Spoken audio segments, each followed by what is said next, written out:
Hello and welcome to Dancer Support Mission by Sabine channel for Shine Your Light. We have a new episode of Dancer to Dancer, Words of Wisdom. And I created this platform to meet the person behind the dancer and share with you all not only the highlights of someone's career, but also the challenges behind the scenes. Truly, my wish is to bring healing into the dance world, dancing to heal, healing to dance, one artist at a time and one personal story at a time.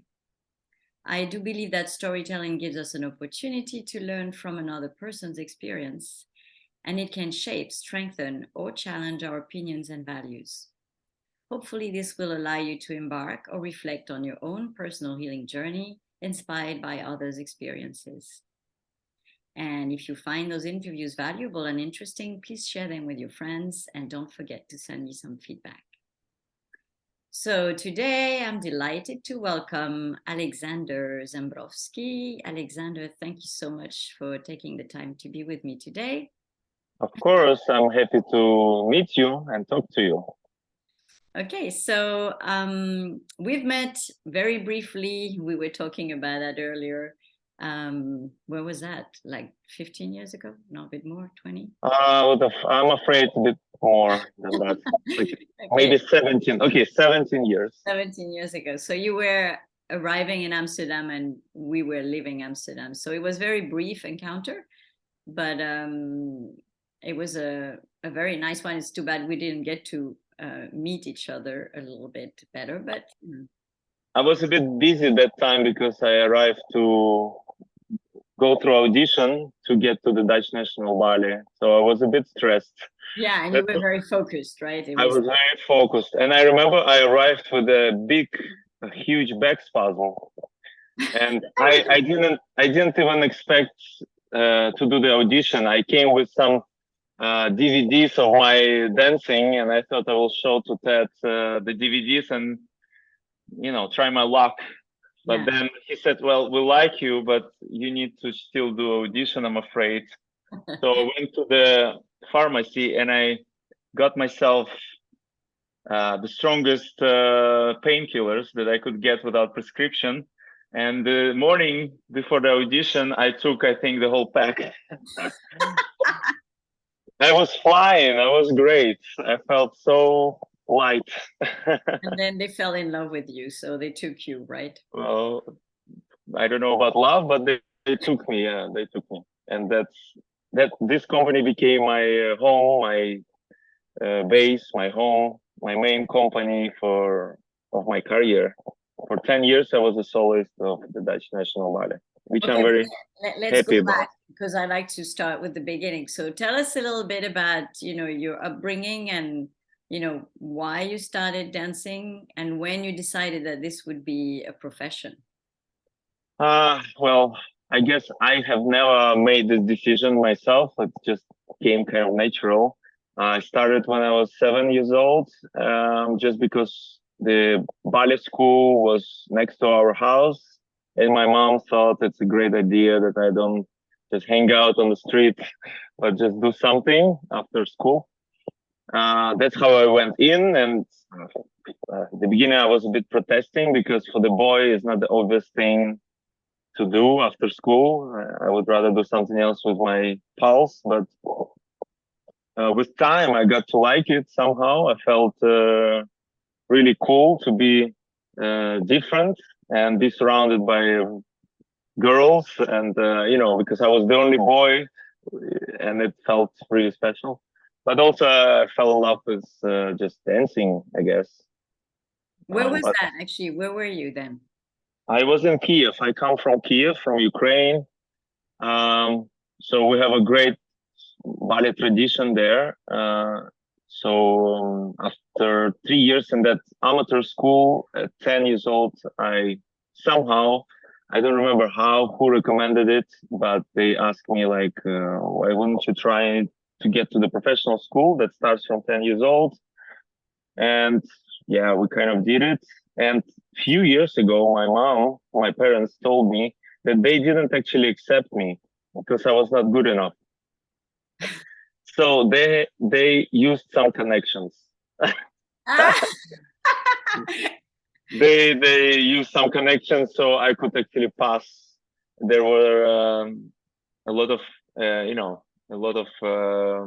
was a lot of competition, and my body is not made for ballet. My body is not. I don't have this beautiful arch on my foot and all these things turn out. I guess that's why they didn't want Not to the, take. yeah, not the perfect body for ballet. Not the perfect body, no, no. But somehow it worked. So, but so they didn't tell you that they wanted you to join that school. Yeah, I mean, they said, like, if they said, we thought if you're already doing the audition, if you're doing, we wanted you to get in, and then I missed like few points to the minimum amount of points I had to get. So they had some connection, and they used it, thankfully, because my life would be totally different, obviously, if I would not get into that school. It's unbelievable how sometimes small things, small decisions can define the path we're going. Absolutely. So, but you liked it, right? So you joined that school, and then you managed to pass all the years. Yeah. I think I got to really like it when I got to understand what I'm actually doing, and that was a little bit later, when I was 12, 13 years old. You know, when you're already very conscious about what's going on and what you're doing. Actually, it's not something what your parents tell you to do, but it's your independent decision. And then I decided, okay, I want to be good at this, and I will do anything, whatever it takes.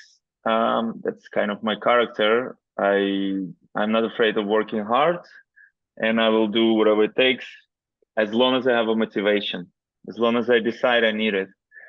And of course, back then I decided, and I was working pretty hard. I didn't have any normal childhood activities. You know, I was happy to be in the ballet studio extra hours by myself. I would say like that. Okay. So what was your motivation then? What was the motivation? I just wanted to be good. Like I didn't want to be behind.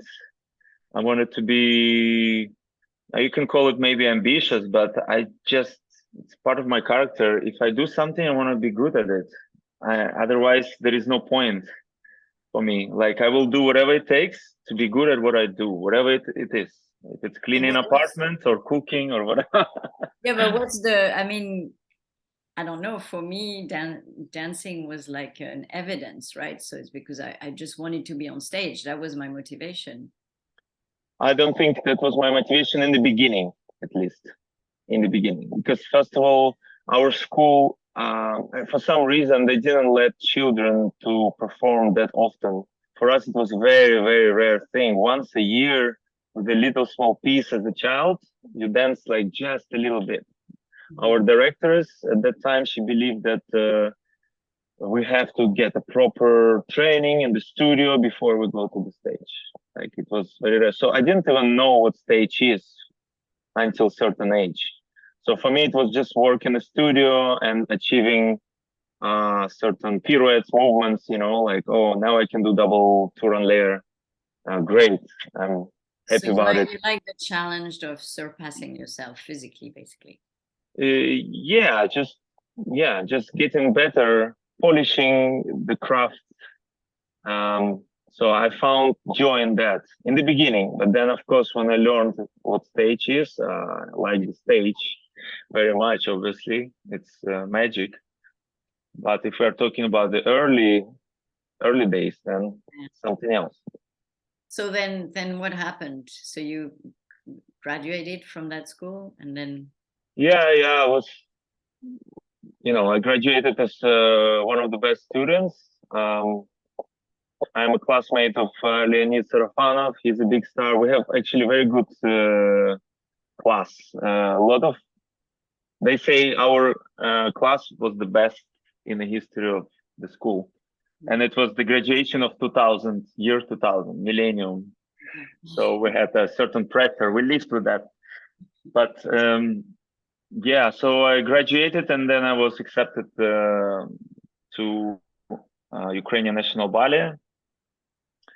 But somehow I always wanted to go out there, outside of Ukraine and outside of comfort zone, and discover what is it to be alone in this big world. And also I was curious to experience different type of theaters and repertoire and stuff like that. And I got offered to go to St. Petersburg um, to straight away become a principal dancer at age 18. Theater.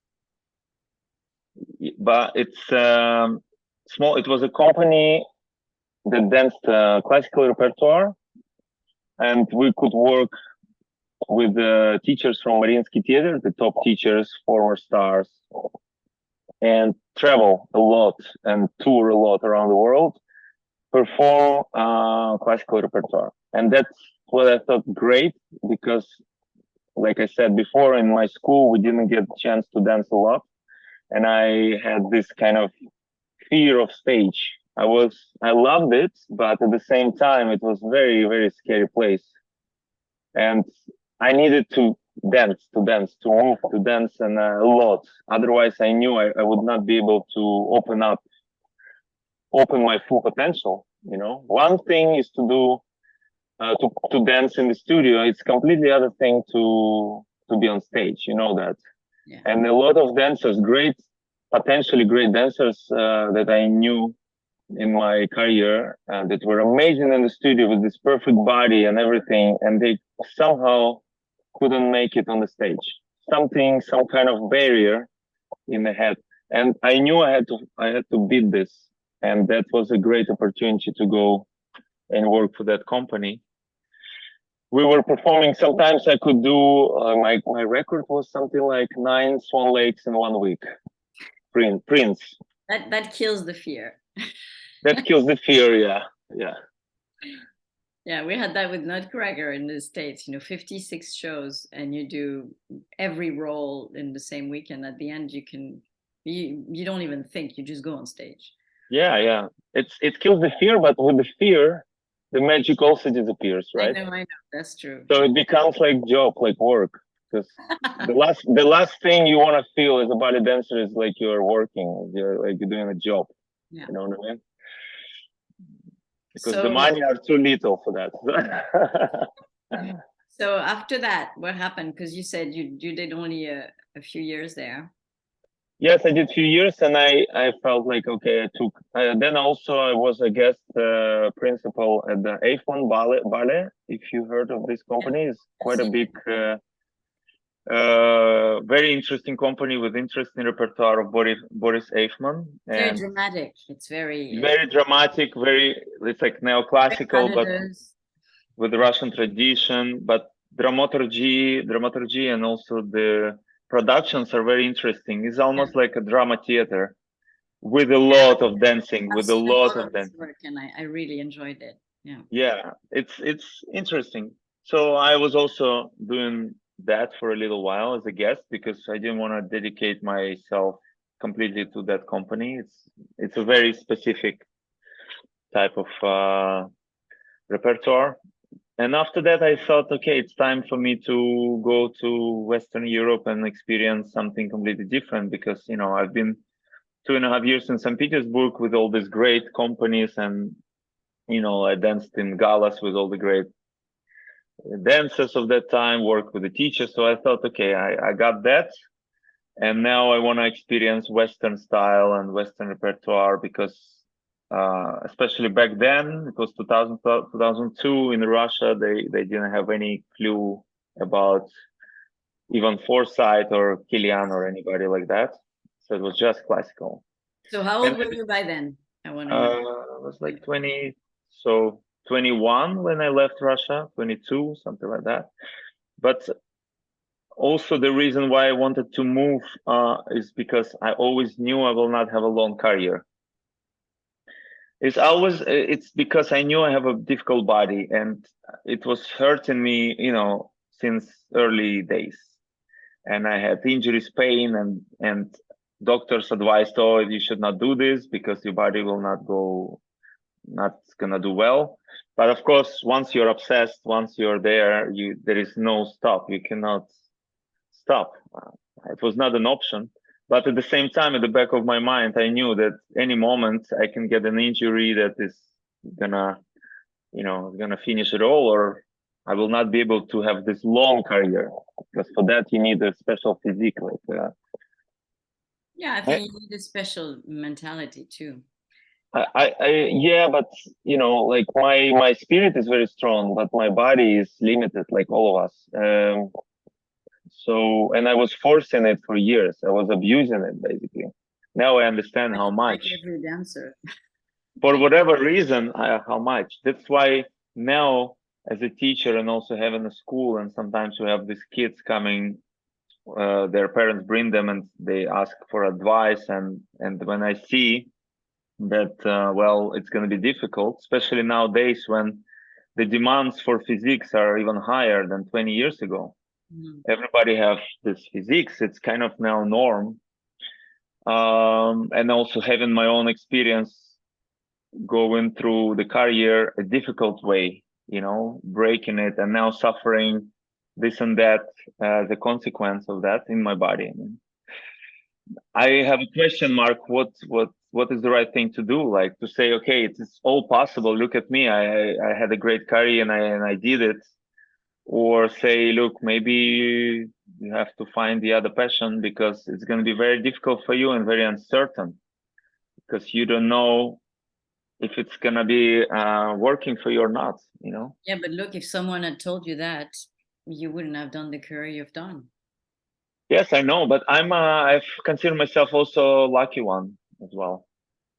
I'm not sure if I would be that lucky if I would start nowadays, looking at the young guys dancing. I still see a lot of dancers that are not the perfect type that make amazing careers still now. Yeah.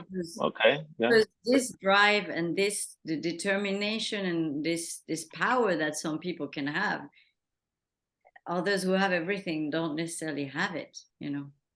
Yeah. The question is if it's all worth it or not. You know what I mean? Well, If it's was all it worth it for you or not? For me personally, yes, I guess so. But sometimes when I wake up with the back that so stiff that I cannot get up of bed, I wonder like, well, maybe not. I'm a young person, but I sometimes feel like, Yeah, it's painful. yeah. So it's just, of course, it should be a choice of a person. But another issue that I have is that this choice is not really made by a person itself, because he's or she is a child at the time when you have to start ballet professionally. So it's basically a choice that your parents make for you. And then by the time that you're aware what you're doing at 13, 14 years old, when you really understand what's happening, then it's too late, because you're already in that sect. You're pulled in completely. Say that it's not a sect. That's not true. Yeah, but I mean, you know what I mean. It's we're all fanatics. Ballet dance, we're all fun. You cannot achieve anything without this dedication. But I think that's the point. It's like this is what most people lack in their life. This passion. True. Thing, True. Yeah, I'm grateful to this profession for that very reason, that when I hear people or young people, especially nowadays, complaining about, oh, I don't know what to do, I cannot choose. I never had this issue, because I always knew what I'm doing, and I loved it, and I was passionate about it, and I didn't need anything else. Yeah, and so that's priceless. It has different sides, and it's important to be clear about it to at least parents. I think that bring kids to the ballet schools, and be very honest, and just don't promise some kind of wonderland, like just be realistic, because it's very serious. It can be very serious. We always talk about success stories. The success stories always on the surface. Yeah. Great, he made it, he pushed it, he made it, he achieved it, but there are thousands of tragic stories, and health related too, and I know them. and you know, yeah, but people have to be aware. I completely agree with you. But in the same time, I think having the experience, even if you're not going to be a professional dancer, but having this experience of pushing beyond your limits and having this awareness of your body and your mind, because when you're a dancer, you have to put everything together. I think it's what I say to all my students is that it doesn't matter if you dance or not. What matters is what you have Yeah, learned. yeah, of course. Yeah, definitely. I try to like it depends on what the student wants. If he has a dream to become a professional, and then you see as a teacher that this is it's going to be very difficult, the chances are very small. That's a one story. But if the person is just dancing for fun or for fitness or for whatever other reasons, that's another story. And I work with mostly with people like that. And I also try to teach just the regular people, even if they're adults, doesn't matter. Teach them about the body awareness and about this vehicle, this home that we live in, and that we have to learn how to control and how to be aware of, and how to treat and take care. Um, and I'm amazed sometimes in my school. I see sometimes the students that come, probably they have regular job in the office or whatever, and then they cannot coordinate very basic things. And I always say, guys, it's like you have a Ferrari in your garage and you don't have a driving license. You don't know how to drive it. So you can just sit in there, listen radio, but that's it. It's such a waste. Yeah, no, it's true. It's true. But let's go back to your career because you stopped after Russia. So what did you do after Russia? Well, I did audition in Munich in Bayerische Staatsballett, and I went there, and it was my first with Ivan Lishka, and it was my first Western company, which was a nice experience. I stayed there for a year, but I thought it didn't really work out because I was already a principal dancer, and in Munich I didn't get to dance much of solo roles. And as I understood, it's not going to be easy for me there to get there. It always depends on preferences of direction. It has too much, like with love couples, it has too much. I always say to dancers, don't complain, move. Like I never complain. Like if it doesn't work, there are many other companies that you can try. The worst thing is to stay in one place and complain for years that they don't see you. You're so great, and that's the road to nowhere. That ends, finish. Yeah, but that's a lot. That's what happens in companies where you're there for life, And nobody wants to lose their job, so they never move Yeah, out. but that's what you choose in general in life, comfort. But then you pay for the comfort with your dissatisfaction, And if you want to risk and try, then you have a chance. It's up to you. It's up to people. For me, it was again, this driving force was that I don't have much time. So I tried one season, doesn't work. Let's go next. The next was Slovenian National Ballet in Ljubljana, where I got we got the principal contract. So I was a soloist. I was again dancing the solo roles, the repertoire.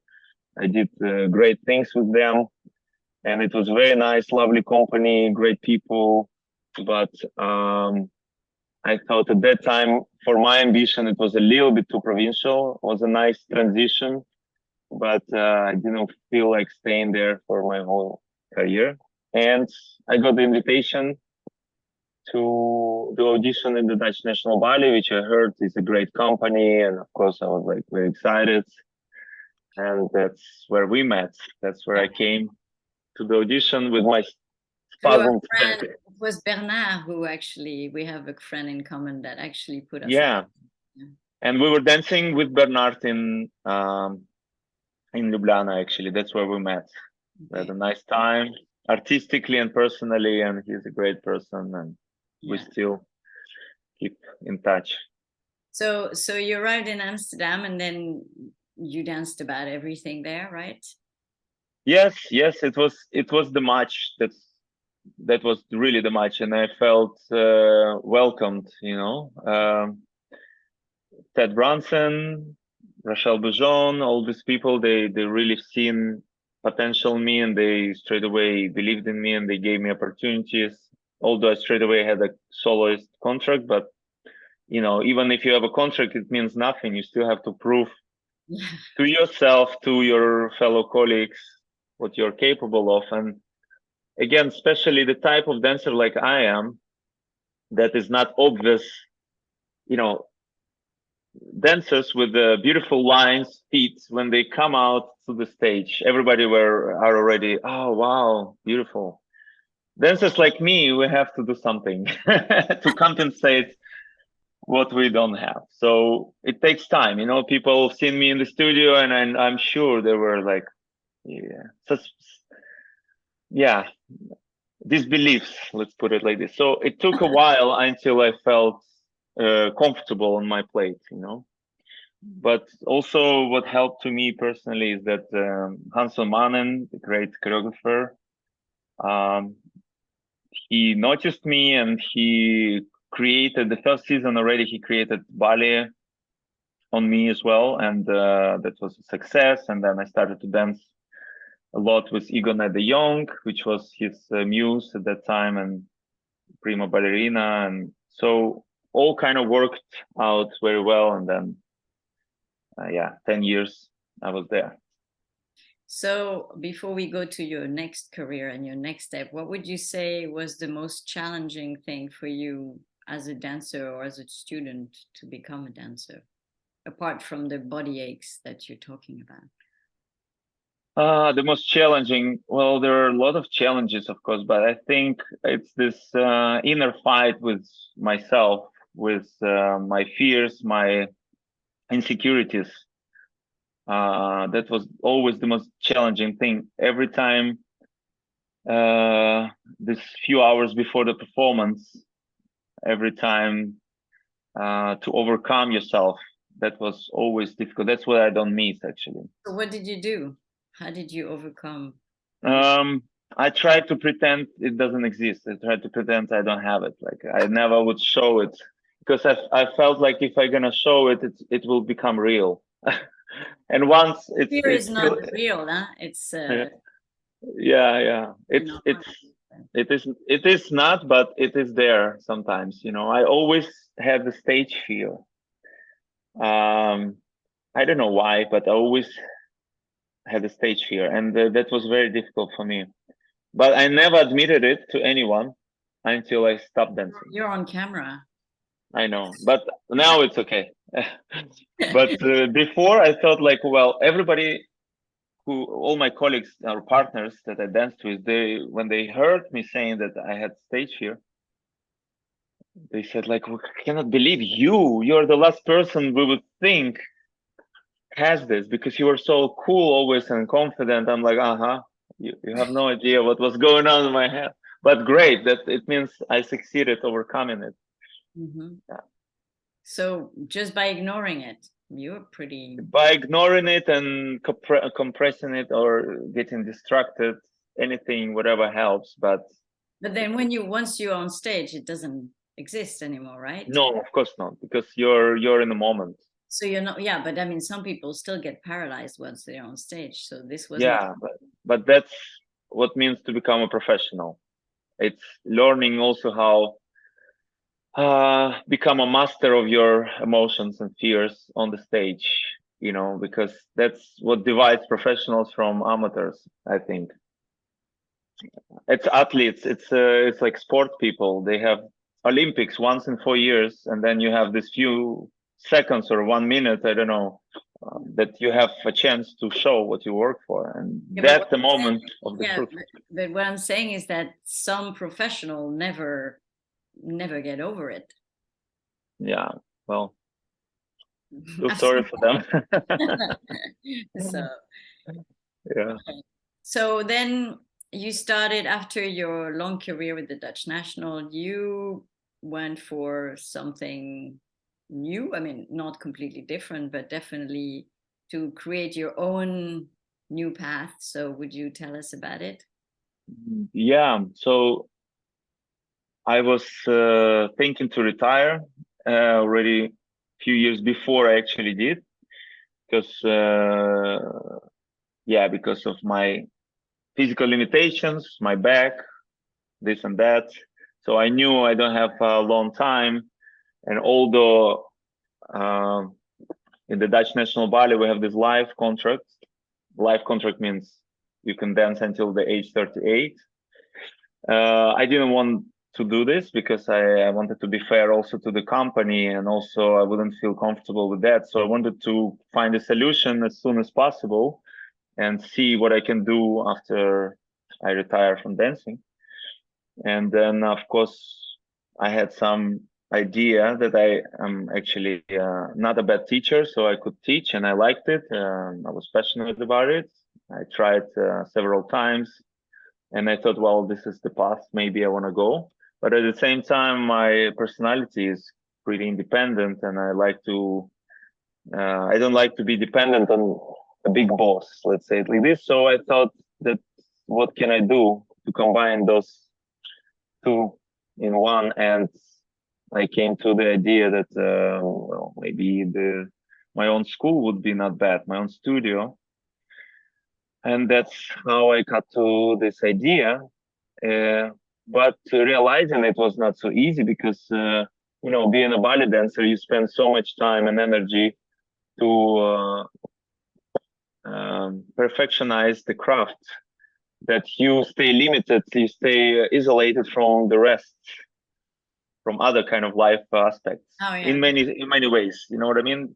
Yeah. We don't know, as a dancers, we don't know much about how life works in the sense of like every day, you know, like business. How do you open business? What people do in the offices? Oh my God.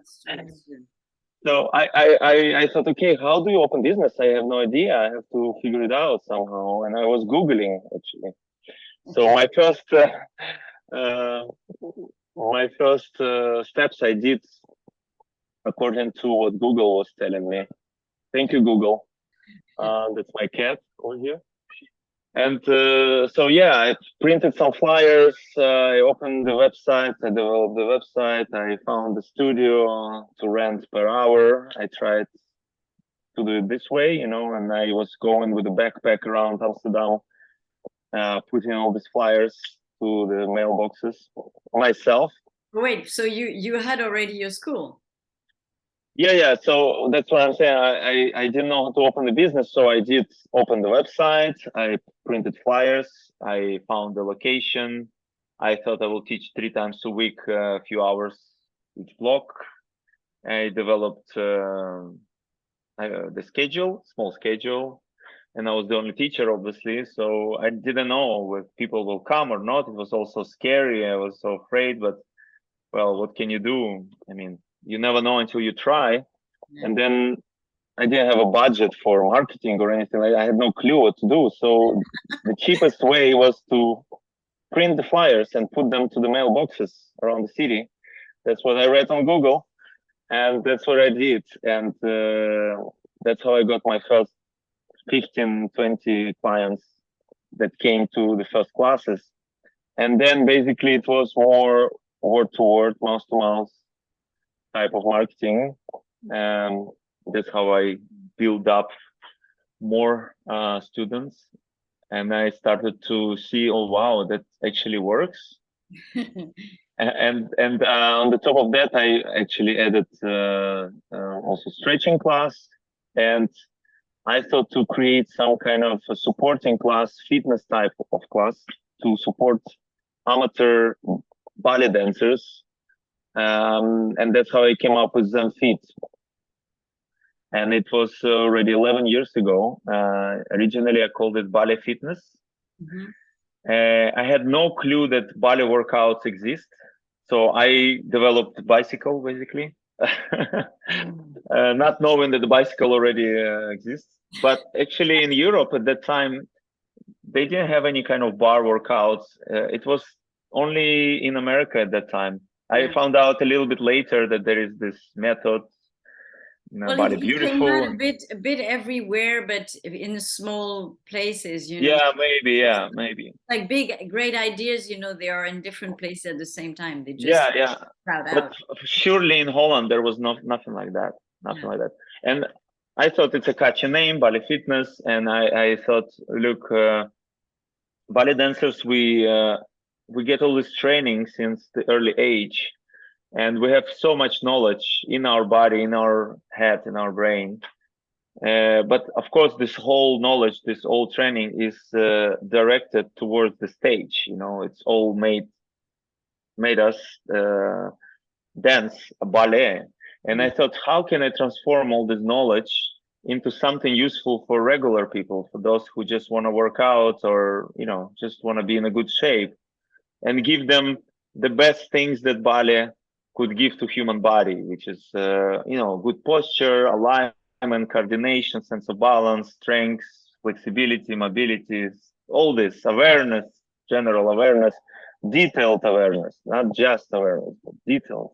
Because I believe there is no other such physical activity that that gives us this feeling of detailed feeling of the body. You know what I mean? Like, You're what right. is more detailed? And it's with Every music. finger, every gesture, everything is written in a book. Everything is so important. And with this approach, I thought I will create a fitness class for regular people, and I will throw away everything what hurts, such as arabesques and turnouts and all this, and I will throw away that, and I will keep everything what would be useful. And of course, it didn't happen in one day. It took some time to develop the class, and it's still alive. The class is alive. I still create the new exercises, but of course the structure is there, and it works. And it works not because it's my method and I developed and I'm promoting it now, but it just I have people that come for years already, and I have new people that come and say, oh, we never experienced anything like that. And it's very effective, very tough class, and very safe class. Okay. So how long is this class? Is an hour or more? It's 1 hour full body workout. 1 hour. Yeah. And so that's your trademark, right? This is what you. Yeah, I think this is what I'm most proud of. It's just because, of course, ballet classes we have in Amsterdam, ballet classes on a high level, and all our teachers are amazing. They're top professionals. And we also have performances for amateurs, which is very rare. So we give people opportunity not just to take class and train in the ballet studio, but also to use it on the stage, to go through all this stage experience and preparation to the performance experience with costumes and the whole thrill. But Zhembrovskyy, later, actually, it was called Ballet Fitness, but later I renamed it to Zhembrovskyy to make it more personal, connected to the school, because Ballet Fitness is very general words, names. Yeah, so I'm proud of it because it's creative. It's the idea that came out and realized. That's why, and it works, and it gives people a result, very clear result, not hypothetical, but very visual even. So do you have a lot of people whose dream was to try to dance one day and never could do it? So it's like their chance to finally approach a studio, dare to do it, because a lot of people would love to do it but don't dare to do it. Yeah, we have, of course, everybody come. Well, again, fitness type of students, those are different students that come to the ballet class or dance classes. Fitness, they just want to take care of their body. They want to be fit and trained.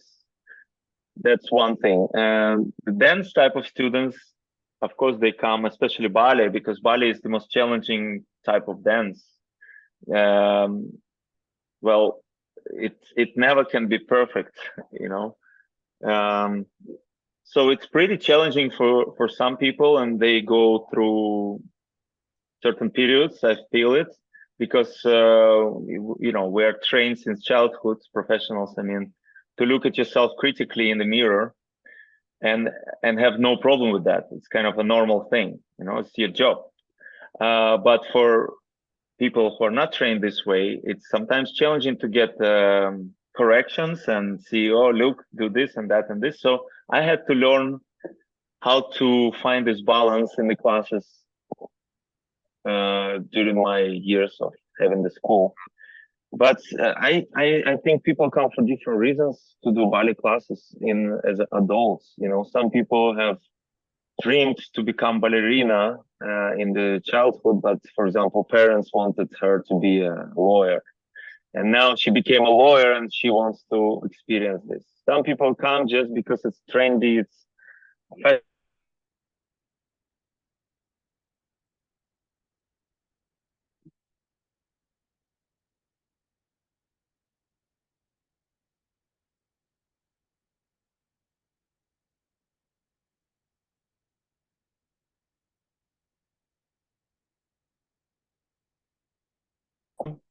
Alexander?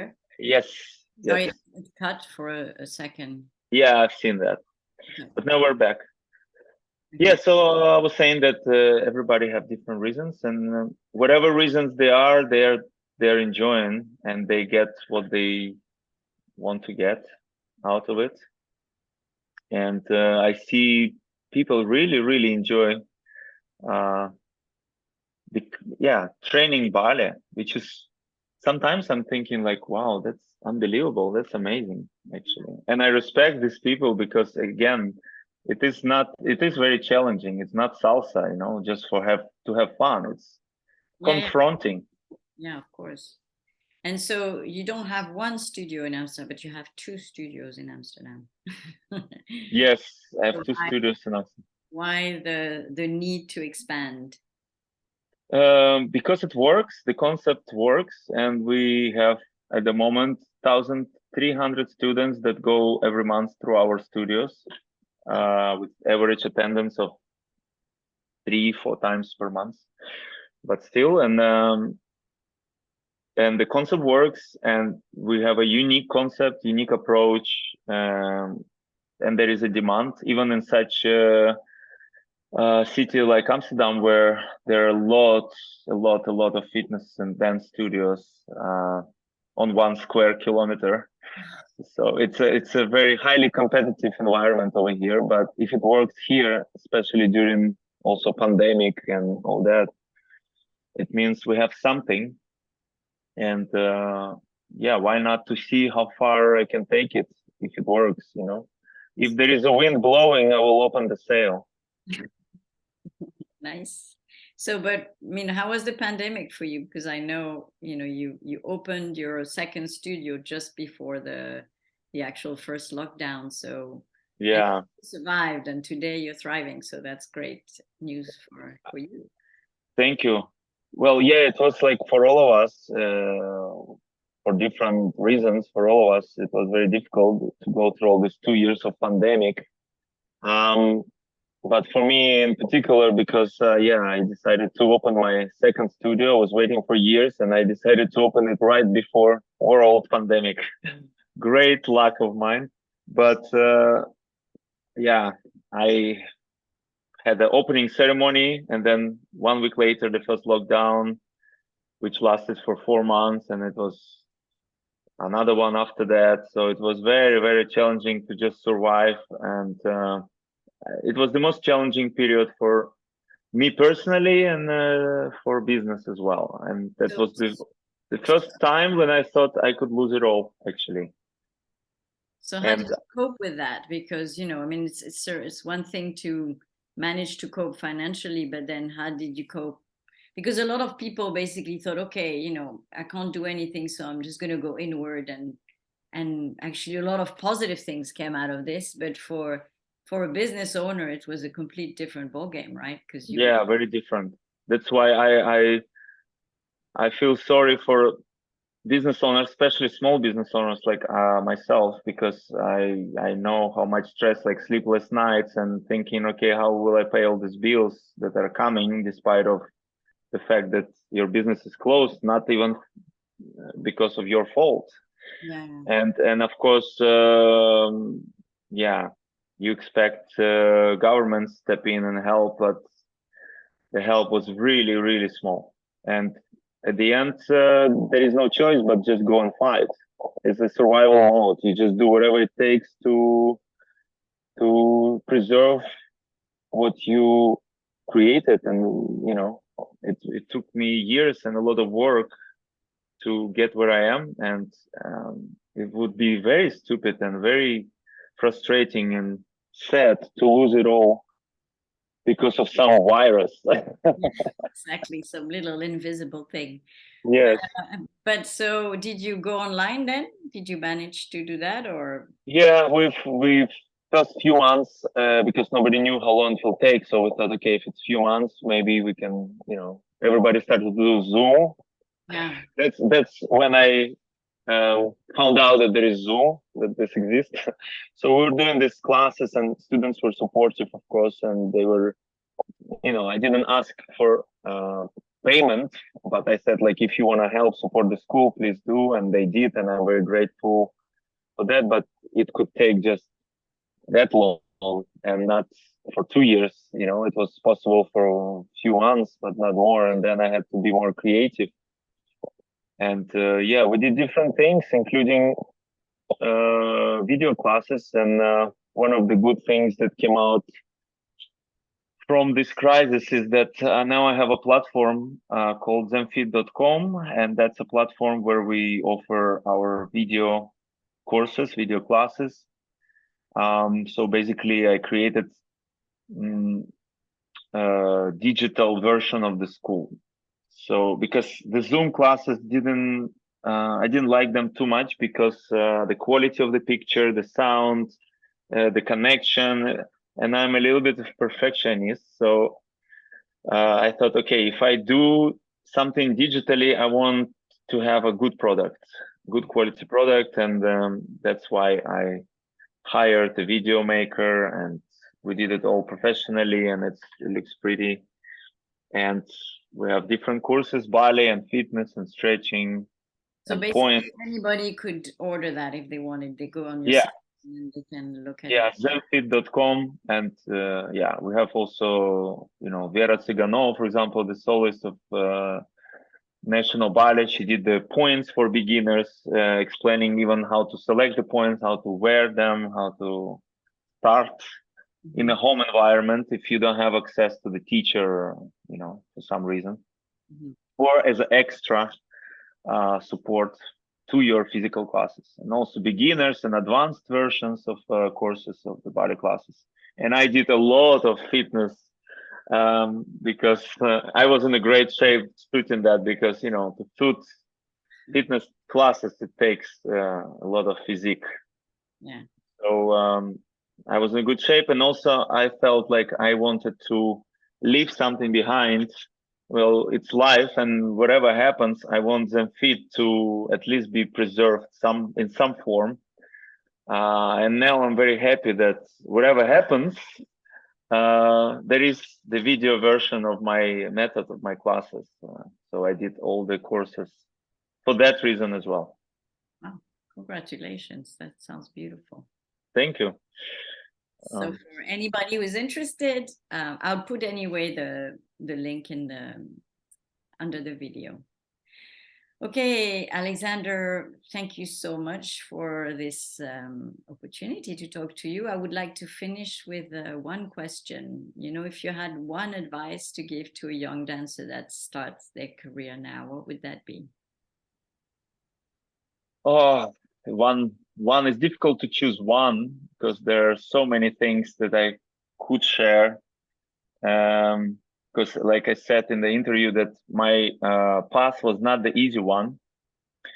It was beautiful, and it shaped me the way I am. But I just like to advise just to go with your passion. At the end, you're doing it for yourself, not to please the mother ballermeister, the director of your company, or the school. As long as you enjoy, you're on the right path, whatever it is, even if it's a difficult one. But if you feel there is something missing and you feel you're doing it for someone, or you're just doing it because of some kind of autopilot mode, change. Life is short. There is no time to waste on something that you don't have desire for. And this is the profession that requires, it's necessary to have passion, because without it, it doesn't make any sense. And endurance and passion as well. Yeah. So listen to yourself and follow your passion. Maybe it's a banal thing to say, but I guess many people said it before me, but this is the truth. It's important to repeat for sure. Yeah. Okay, thank you so much, Alexander, and I wish you the very, very best with those 2 studios and maybe 10 more, Yes, thank you so much. It was a pleasure to talk to you. Thank you. Bye.